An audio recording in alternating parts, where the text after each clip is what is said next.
everyone, Xandero Gaming coming at y'all with another video, and in today's video we are doing our unionarena market watch, right? So in these videos I usually go through and show you all the most expensive super rares, usually just trying to get an idea of the top 10 super rares, and in this video I kind of want to give us a little bit more of a breakdown of the state of most super rare cards in the game, like the most relevant like meta super rares that are on the market and what they're currently going for. Try to give you guys some like overall market predictions stuff, and then also just, you know, going through our lineup of the top 10 1 2 3 4 5 6 top 10 different super rares, right? So one big thing to note on here is Gawain is still the most expensive super rare in the set. I think that this card has consistently been one of the most expensive super rares in the game since it came out. And I think now that, you know, Code Geass Volume 2 has finally come out and people are trying to build some of the decks from that set, well, a lot of the purple stuff still requires you to have this Gawain. Even if you want to do the 2-cost Lelouch C2 deck, I think that the Gawain is still a very important card in that deck. And I myself am, you know, I have the 2-cost deck. I'm waiting to get some Gawains, but they are so expensive right now. Just to clarify for the voice-only listeners, the market price at the moment for Gawain is $20 and 25 cents, the most recent sale just being a little above $20. And you can see here some of the lowest listings are $22 to $23.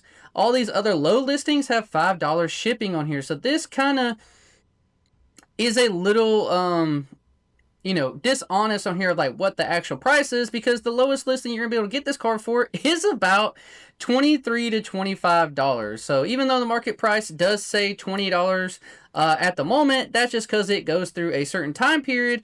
But the lowest listing you can get right now is this $22.99 plus $1 shipping, being a $24 card. The Gawain not going anywhere, still one of the most sought after cards, and like I said, it is still a really strong deck. It is still one of the best decks in the game. Now it is phased out a little bit. I don't think it's as powerful as it used to be compared to some of the cards that are out now, but it is a super consistent, really strong deck.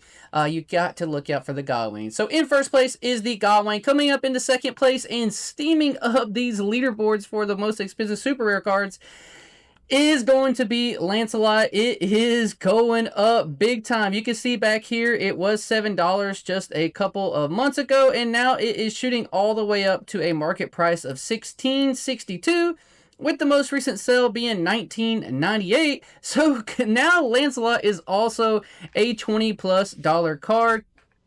Lowest listing with shipping included is $22.99. So in second place, $23 for Lancelot. This card is, you know, the most important card to see in the day. It has damage 2. It has impact 1. You get to sideline one of your opponent's character 5,000 less BP. This card is amazing. Lancelot has always been a really consistent deck. Excuse me. But now with the new support it got in this set, the deck is very low to the ground and also has a high ceiling and consistency with the new draw cards. In second place, Lancelot, you should have put these up a long time ago if you didn't already have the deck built. But you're missing out, right? I do want to touch up on this one. I'm kind of going out of order. This is our, ninth place card. The other Suzaku super rare from the Code Geass set is also spiking up big time in price. You used to be able to get them for $4, and now it is pushing a market price of $10.22. I did want to talk about these cards really close next to each other because this Suzaku is still the most important piece in the deck to consistently let you have the double energy. It has step. It's a 3,500 BP body. It's your active trigger. This card is so amazing, and you can see here there are some low listings here. Someone just trying to mess up the market on it, but there are some low listings. I would pick these up immediately if you're watching this video, and this is probably gonna be gone by the time I post this video. There's absolutely no way these cards stay up on here. Probably just someone not updating the listing of their cards, and they're gonna regret that afterwards because they're gonna miss out on a lot of money. But we'll ignore that one. You can see here the next closest listing is a verified 1600 seller. This is a new person. I had to say that to start off. 67 approval rate, so probably not great, but $11 the lowest listing, and then slowly being $13, $14 for the card. But the market price sitting at $10.22. But don't let that fool you. You're gonna spend $14 on this card because those last couple listings are gonna go down, making Lancelot a very expensive deck to build now. And I think that we're gonna see this happen a lot in the game, where a lot of decks from the first set, if they were like a solid deck, people just haven't been playing them as often, and they get new support that skyrockets them. A lot of cards from the Volume 1 sets are gonna be hard to find because they're not printing them anymore. They're older sets. Your local game stores may not be able to get a hold of them. So now the market on the cards is not going to increase in the terms amount of cards that are on the market, but the price will increase because now more people want it, and there's not as many copies to go around. But I did want to talk about those together. Suzaku being one of the biggest winners in our pie chart meta breakdown, and to get some of these old super rares now is gonna cost you a little penny. Pretty penny. Coming into third place is Asuna. This is the super rare Asuna that is from the Sword Art Online set, and it is staying one of the most expensive super rares in the game. I don't want to talk about it too much. I just want to give you guys, this is the third place card. It has a market price of $15.20. There are some low listings for $14.99 with shipping included, but it very sharply goes up from there, like $14 dollar shipping, $14 $1.50 shipping. So it is about a $15 card, and it is the most important card in that deck, but she is bringing up third place. In fourth place is going to be the Hellish Blizzard. This card is super essential in any of the yellow One Punch Man decks, in the same sense as, you know, this card is just a generic yellow card that goes in every yellow One Punch Man deck because it's just free cycle. It's a free body. It helps you out a lot in upping the consistency of your deck. So this card will not be going anywhere. And, you know, One Punch Man is coming out now for a while, so these cards are going to be harder to get a hold of. And it also gets played in its own deck. And it's a waifu, right? Like, Hellish Blizzard is beautiful waifu card that people are going to want. I love this card and I love this deck. Now, on this one, the reason I wanted to cover a lot is you can see here both Levi's are the super rares from the set, one being a market price of $12.94 and another being a market price at $12.45, and there are not as many listings as I initially thought there would be for these cards, each of these bringing up 5th and 6th place respectively, and you need 4 copies of each of these cards in your decks. The non-rated Levi is a market price of $12.45, and the raid Levi being a market price of $12.94, and I do think that this is one of the more hype decks coming out. I do think that people are going to have to figure out their deck builds for this deck because a lot of people just coming into the game, my brother as well, thinking maybe it was just a simple, just go straight into my raids, do all this damage, but you do have to manage your board state, you do have to manage your energy, and your plays are a little inconsistent with having to run some breaks in the deck. So I would recommend just upping your trigger accounts in the deck, maybe going down on some of your Levi's, maybe this one a couple, but you do still need to see the cards. But I think that this is a popularity and a recency bias. I don't think that Levi will stay in this top 10 going forward, only because a lot of times the tournaments result matter a lot for the super rares, right? Like, we always see these cards that are included on here in some of the top decks, and, sometimes fan favorite or waifu cards, and Levi is just a straight up G. People love Levi, so no surprise to see him here taking up 5th and 6th place with both of his super rares being at about $13. Now, there is a big drop off from these cards down to this next tier, which are the cards that are sitting at the $10 to $11 range, right? In 7th place, we have Noel, the super rare. In 8th place, we have Roy Mustang. In 9th place, we've already talked about it before, the Suzaku. And in 10th place, the Nezuko. But to be honest, the 7th, 8th, and 9th place, Noel, Roy, and Suzaku all being about $10. All of these cards are going to stay this way. Maybe the Suzakus go down once people are, get their copies and other people are trying to sell out of the card, but I think the Noel and Roy will definitely stay high on this list because both of these cards are just so essential in their decks. The Noel also being part of the Mimosa package, but very surprising to not see her breaking in the top 15 here in this current listing on the cards. I think a lot of people are realizing now that they may want to play Noel in those decks as well, and that just the Asta is really, really important.